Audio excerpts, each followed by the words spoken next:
इस वीडियो का मकसद किसी धार्मिक पंथ को ठेस पहुंचाने का नहीं है, बल्कि इसके द्वारा सच्चाई को लोगों तक पहुंचाना है और इस तरह से लोग गलत से फिर कर सच्चाई में चलें ताकि परमेश्वर की इच्छा को पूरी कर सके। जय मसीह की दोस्तों, 10वीं शताब्दी में पोप का शासन संपूर्ण रूप से स्थापित हो चुका था। पोप की शक्ति का सिंहासन राजकीय नगर रोम में स्थापित किया गया और रोम के बिशप को सारे जगत के मसीही कलीसियाओं का प्रधान के रूप में नियुक्त किया गया। मूर्ति पूजक रोम ने अपना स्थान पोप को प्रदान किया। अजगर ने पशु को अपनी समर्थ और अपना सिंहासन और बड़ा अधिकार उसे दे दिया। प्रकाशित वाक्य 13 का 260 वर्षों के पोप की सत्ताहट आरंभ होती है, जिसके संबंध में दानियेल और प्रकाशित वाक्य की किताब में नबूवत की गई है। दानियेल 7:25, प्रकाशित वाक्य 13:5-7। ईसाइयों के ऊपर दबाव डाला गया कि वे किसी एक को चुने, वे पोप की रीति विधियों के अनुसार चलें और उसकी भक्ति का शुक्र करें और उसकी उपासना करें, या अपने जीवन को कैद खानों ताखानों में डालकर नष्ट करें, या फांसी के तख्तों पर चढ़कर मृत्यु का सामना करें, या चिताओं में जलकर राख हो जाए, या प्रधानों के कुल्हाड़ियों से काटे जाने को तैयार रहें। इस समय यीशु मसीह की बातें भी पूरी हुई। तुम्हारे माता पिता और भाई और कुटुंब और मित्र भी तुम्हें पकड़वाएंगे, यहाँ तक कि तुम में से कितने को मरवा डालेंगे, और मेरे नाम के कारण सब लोग तुमसे बैर करेंगे। लूका 21:16-17। ख्रिस्त के विश्वासियों पर ऐसी बड़ी सताहट आरंभ हुई जैसे पहले कभी नहीं हुई थी। सारी पृथ्वी ही एक विशाल युद्ध क्षेत्र बन गई थी। ख्रिस्त की मूल मंडली को सैकड़ों वर्षों तक एकांत और अंधकार के स्थानों में शरण लेना पड़ा। इस तरह से नबी लिखता है, और वह स्त्री उस जंगल को भाग गई जहाँ परमेश्वर की ओर से उसके लिए एक जगह तैयार की गई थी कि वहाँ वह 1260 दिन तक पाली जाए। प्रकाशित वाक्य 12:6। रोमन कैथोलिक मंडली की शक्ति या शासन आना ही अंधकार युग का आरंभ माना गया है। जैसे जैसे इस मंडली की राज्य करने की शक्ति बढ़ती गई, वैसे ही धार्मिक अंधकार और अधिक बढ़ता गया। सच्ची नींव जो यीशु ख्रिस्त है, उस पर से लोगों का विश्वास हटकर रोम के पोप में चला गया। उसने अपने पापों के क्षमा और सनातन उद्धार के लिए परमेश्वर के पुत्र यीशु मसीह पर भरोसा करने के बदले लोगों पर, पोप पर और पुरोहितों और पदरियों पर भरोसा करने लगे, जिन्हें पोप ने पाप क्षमा प्रदान करने का अधिकार दिया था। लोगों को यह सिखलाया जाता था कि पोप ही उनका सांसारिक मध्यस्थ है, और यह कि पोप के बगैर कोई भी व्यक्ति परमेश्वर के पास नहीं आ सकता है। और इसके अतिरिक्त आगे यह भी सिखाया गया कि उनके लिए इस जगत में पोप ही ईश्वर के स्थान में खड़ा है। इसलिए शंका किए बिना ही पोप की आज्ञा को मानना है। पोप की आज्ञाओं, नियमों या रीति विधियों से थोड़ा भी इधर उधर होना कठिन दंड का कारण हो सकता था, और लोगों को शारीरिक और मानसिक यातनाएं भुगतनी पड़ सकती थी। इस तरह से लोगों के मन को परमेश्वर से हटाकर भ्रम में डलने वाले, गलत काम करने वाले क्रूर मनुष्य एवं अंधकार के राजकुमार की ओर मोड़ा गया, जो अपनी शक्ति को उनके द्वारा काम में लाता है। पवित्र पहरावे में पाप भेष बदल कर छिप गया। जब कभी भी पवित्र शास्त्र बाइबल को दबाया जाता है और मनुष्य अपने आप को महान समझ लेता है, तब हम सिर्फ धार्मिक पखंड, छल कपट और पाप एवं बुराई की मिलावट को देख सकते हैं। मनुष्यों की व्यवस्थाओं, नियमों और परंपराओं को परमेश्वर की व्यवस्थाओं से ऊपर उठाने का अर्थ होता है भ्रष्टाचारिता को लाना या प्रकट करना। वह दिन ख्रिस्त की कलीसिया के लिए संकट के दिन थे। सच्ची बात तो यह थी कि उन दिनों में विश्वास के झंडे को उठाने वाले थोड़े रह गए थे। सच्चाई जो भी बिना गवाही की नहीं छोड़ी गई थी। फिर भी कभी कभी ऐसा प्रतीत होता था कि गलतियां और अंधविश्वास ही संपूर्ण रूप से छा जाएगी और सच्चा धर्म संसार से लुप्त हो जाएगा। सुसमाचार की बातें भुला दी गई, परंतु धर्म के तौर तरीकों में अनेक वृद्धि हुई और लोगों पर रीति विधियों के पालन करने का बोझ को लाद दिया गया। सिखलाया जाता था कि पोप को सिर्फ अपने मध्यस्थ के रूप में ही ना देखें, परंतु यह विश्वास करें कि वह उनके पापों को भी क्षमा कर सकता है। अतिरिक्त आगे यह भी सिखाया गया कि उनके लिए इस जगत में पोप ईश्वर के स्थान में खड़ा है। इसलिए शंका किए बिना ही पोप की आज्ञा को मानना है। पोप की आज्ञाओं, नियमों या रीति विधियों से थोड़ा भी इधर उधर होना कठिन दंड का कारण हो सकता था, और लोगों को शारीरिक और मानसिक यातनाएं भुगतनी पड़ सकती थी। इस तरह से लोगों के मन को परमेश्वर से हटाकर भ्रम में डालने वाले, गलत काम करने वाले क्रूर मनुष्य एवं अंधकार के राजकुमार की ओर मोड़ा गया, जो अपनी शक्ति को उनके द्वारा काम में लाता है। पवित्र पारावे में पाप भेष बदल कर छिप गया। जब कभी भी पवित्र शास्त्र बाइबल को दबाया जाता है और मनुष्य अपने आप को महान समझ लेता है, तब हम सिर्फ धार्मिक पखंड, छल कपट और पाप एवं बुराई की मिलावट को देख सकते हैं। मनुष्यों की व्यवस्थाओं, नियमों और परंपराओं को परमेश्वर की व्यवस्थाओं से ऊपर उठाने का अर्थ होता है भ्रष्टाचारिता को लाना या प्रकट करना। वे दिन ख्रिस्त की कलीसिया के लिए संकट के दिन थे। सच्ची बात तो यह थी कि उन दिनों में विश्वास के झंडे को उठाने वाले थोड़े रह गए थे। सच्चाई जो भी बिना गवाही की नहीं छोड़ी गई, फिर भी कभी कभी ऐसा प्रतीत होता था कि गलतियां और अंधविश्वास ही संपूर्ण रूप से छा जाएगी और सच्चा धर्म संसार से लुप्त हो जाएगा। सुसमाचार की बातें भुला दी गई, परंतु धर्म के तौर तरीकों में अनेक वृद्धि हुई और लोगों पर रीति विधियों के पालन करने वाले का बोझ को लाद दिया गया। लोगों को सिखलाया जाता था कि वे पोप को सिर्फ अपने मध्यस्थ के रूप में ही ना देखें, परंतु यह विश्वास करें कि वह उनके पापों को भी क्षमा कर सकता है। परमेश्वर के क्रोध को शांत करने या उसके अनुग्रह को प्राप्त करने, मानो परमेश्वर एक मनुष्य के समान है जो छोटी छोटी बातों पर क्रोधित हो उठता और उससे अपने दानों का परिचित के कामों के द्वारा प्रसन्न किया जा सकता। इसलिए लंबी धार्मिक तीर्थ यात्राएं, तपस्या के काम, संतों के अवशेषों की उपासना, गिरजाघरों का निर्माण और वेदियों को खड़ा करना और मंडली चर्च के लिए भरी रकम देना, इस तरह के अनेक काम परमेश्वर को खुश कराने के लिए किए जाते थे। रोमी कलीसिया के अगुओं या अधिकारियों के बीच में अधर्म और दुष्टता के काम छा गए और कलीसिया का प्रभाव बड़ी तेजी से बढ़ने लगा। 8वीं शताब्दी के अंतिम दिनों में पोपीय शक्ति ने यह दावा किया कि कलीसिया के आरंभ के दिनों में रोम के बिशप को जो आत्मिक समर्थ प्राप्त थे, वही समर्थ अब उनमें है। इस दावे को स्थापित करने के लिए कुछ ऐसे साधनों को लगाया जाए जिसके द्वारा उनका अधिकार दिखाई दे, और इस बात का सुझाव झूठों के पिता शैतान द्वारा दिया गया। पुरातन काल के लेखों को कैथोलिक सन्यासियों या फादरों ने बदलकर नकली रूप दिया। ऐसे सभाओं के अध्यादेश, घोषणाएं जारी किए गए जिन्हें पहले कभी सुना नहीं गया था। इन अध्यादेशों द्वारा आरंभ के दिनों से ही पोप संसार के सर्वश्रेष्ठ व्यक्ति और शासक के रूप में स्थापित करने का प्रयास किया जाता रहा है, और वह कलीसिया जिसने सच्चाई को त्याग दिया था, प्रसन्नता के साथ इन नकली और झूठी बातों को स्वीकार कर लिया। कुछ थोड़े विश्वासी गान थे जो सच्ची नींव पर खड़े थे और कलीसिया का निर्माण करना चाहते थे। वे अत्यंत परेशान हो उठे और उनके कामों में झूठी शिक्षाओं द्वारा अनेक रुकावटें उत्पन्न हुई।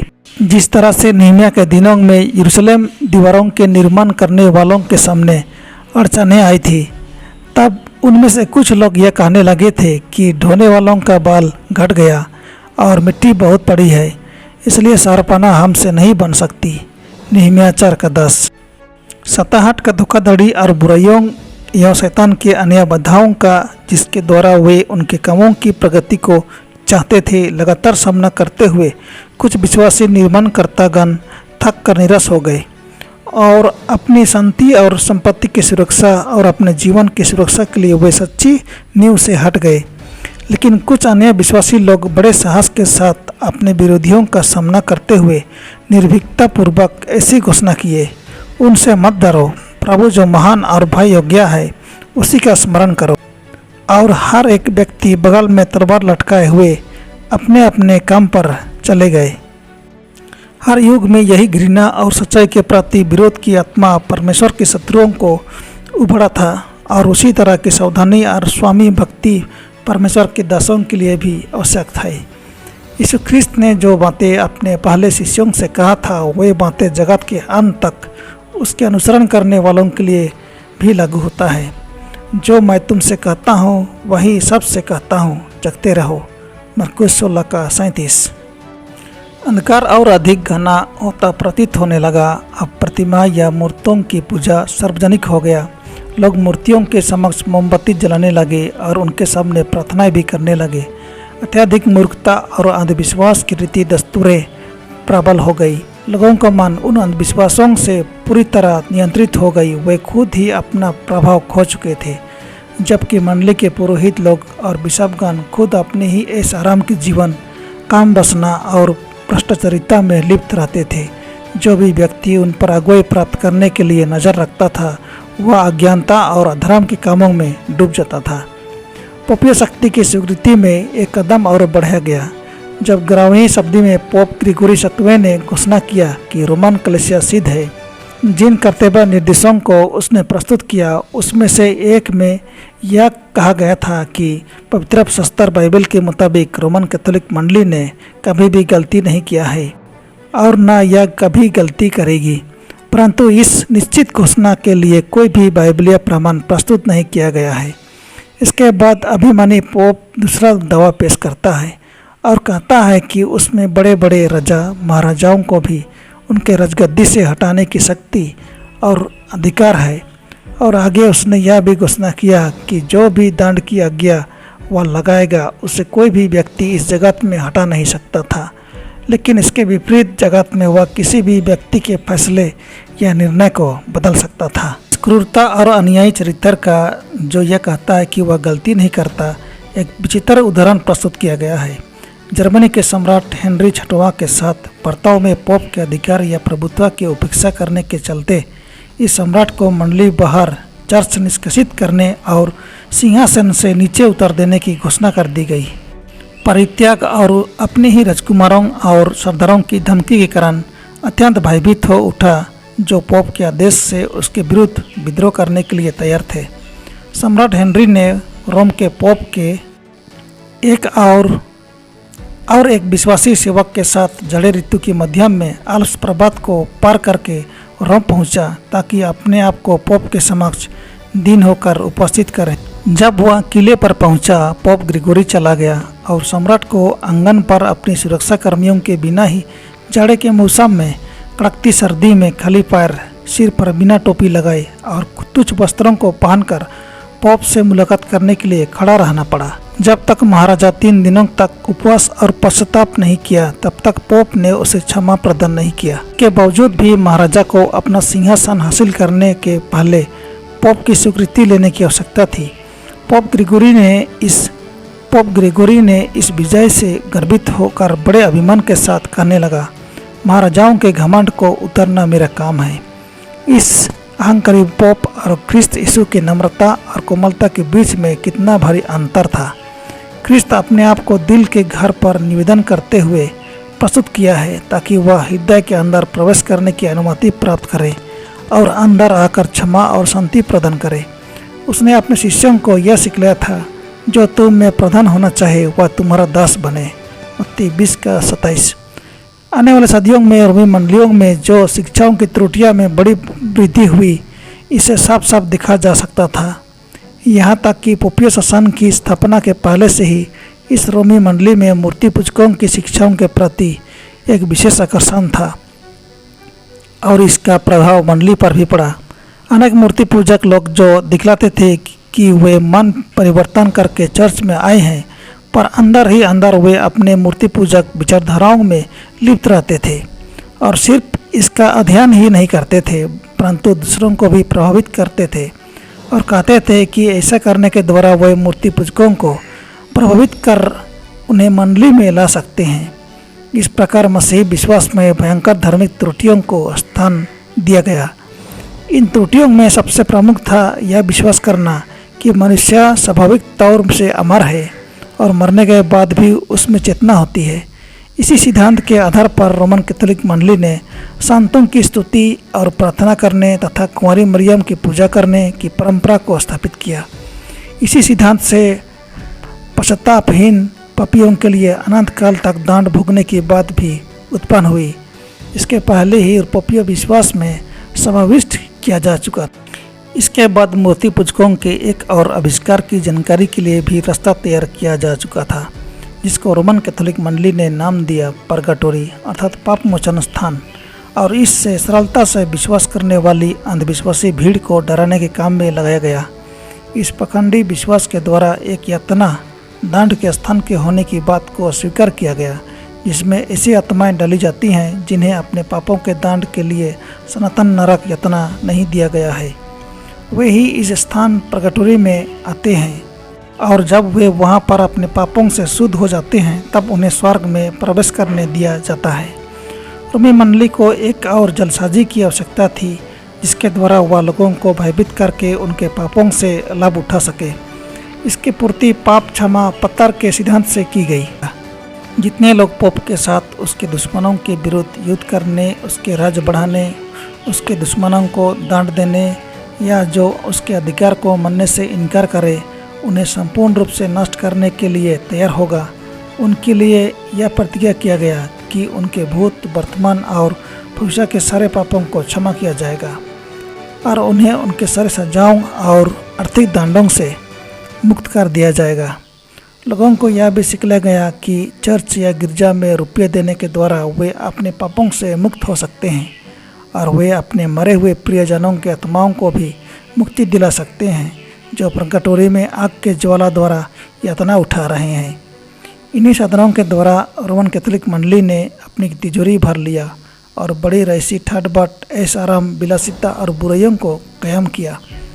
धर्मशास्त्र बाइबल के प्रभु भोज, प्रभु की ब्यारी की विधि को हटाकर इसके स्थान में मूर्ति पूजकों के बलिदान की विधि मांस को लागू किया गया। हरियों और पुरोहितों ने अपने ज्ञानहीनता के समावेश के द्वारा साधारण रोटी और दखरस, अंगूर के रस को ख्रिस्त यीशु के वास्तविक लहू में बदल देने का नाटक किया। उन्होंने ईश्वर निंदक के रूप में खुलेआम सृष्टिकर्ता परमेश्वर, सभी वस्तुओं के सृष्टिकर्ता की शक्ति का दावा करते हुए सभी मसीहों को मृत्यु के दुख में उनके इस स्वर्ग को अपमानित करने वाले नास्तिकता के भयंकर विश्वास को स्वीकार करना पड़ता था। जितने भी भीड़ लोगों ने उनके इस विश्वास को स्वीकार नहीं किया, उन्हें आग में जलाकर भस्म कर दिया गया। 13वीं सदी में पोपीय शासन का सबसे भयंकर यंत्र की स्थापना की गई। वह था तहकीकात या जांच पड़ताल करना। अंधकार के राजकुमार शैतान ने पोप के अधिकारियों, पुरोहितों, फादरों के द्वारा इस काम को कराया। उनके गुप्त सभाओं में इस काम को कराया। उनकी गुप्त सभाओं में शैतान और उसके दुष्ट दूतों ने मिलकर दुष्ट लोगों के हृदय को अपने नियंत्रण में कर लिया, जबकि परमेश्वर के अदृश्य दूत उनके बीच में उपस्थित होकर उनके गुप्त सभाओं के तहकीकात के अध्यादेशों और घोषणाओं का भयंकर विवरण को लिखते थे और उन कामों के इतिहास को भी लिखते थे जो मनुष्यों के नज़रों में अति भयंकर प्रतीत होते थे। बड़ा बबूल जो संतों का लहू पीकर मतवाला हो गया था, अपने विश्वास के लिए शहीद होने वाले करोड़ों शहीदों के देह के खंड खंड किए गए बोटियाँ इस धर्म पतित शासन के विरुद्ध परमेश्वर की दुहाई दे रही थी। वह पोपीय शक्ति या शासन संसार का एक अति अत्याचारी, स्वेच्छाचारी और प्रजा उत्पीड़क राजा बन गया था। रोमन कैथोलिक पोप के अध्यादेशों और आज्ञाओं के सामने के बड़े बड़े राजा और महाराजा लोग सिर झुकाते थे और उसकी आज्ञाओं का पालन करते थे। ऐसा लगता था मानो मनुष्यों का भाग्य उसी के नियंत्रण में सदाकाल तक बना रहेगा। सैकड़ों वर्षों तक रोमन कैथोलिक मंडली के सिद्धांतों और शिक्षाओं को लोग विस्तृत रूप से और बिना संदेह किए हुए स्वीकार करते रहे और इसकी गतिविधियों को पवित्रता के साथ पालन करते रहे और इसके त्योहारों को भी लोग मानते रहे। इस मंडली के पादरियों को सम्मान दिया जाता रहा और उदारपूर्वक उनकी सहायता किया जाता रहा। कभी भी रोमन कैथोलिक मंडली को इस तरह का गौरव, ऐश्वर्य या अधिकार प्राप्त नहीं हुआ था। पोपीय अधिकार या गौरव जब अपने चरम सीमा में दोपहर के सूर्य के समान चमकदार था, उस समय जगत के लिए नैतिक तौर से अधिरात का अंधकार था। पवित्र शास्त्र बाइबल प्राय लुप्त हो चुका था या अनजाना या अज्ञात हो चुका था। सिर्फ लोगों के लिए ही नहीं परंतु पुरोहितों के लिए भी यह अज्ञात हो गया था। पुराने ज़माने के फरीसियों के समान ही पोप के अधिकारियों एवं फादरों ने ज्योति से घृणा किया जो उन्हें उनके पापों को प्रकट कर सकता था।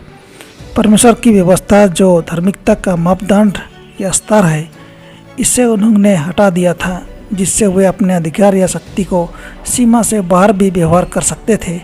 इसलिए अधर्म के कामों को वे बेरोक टोक करते गए।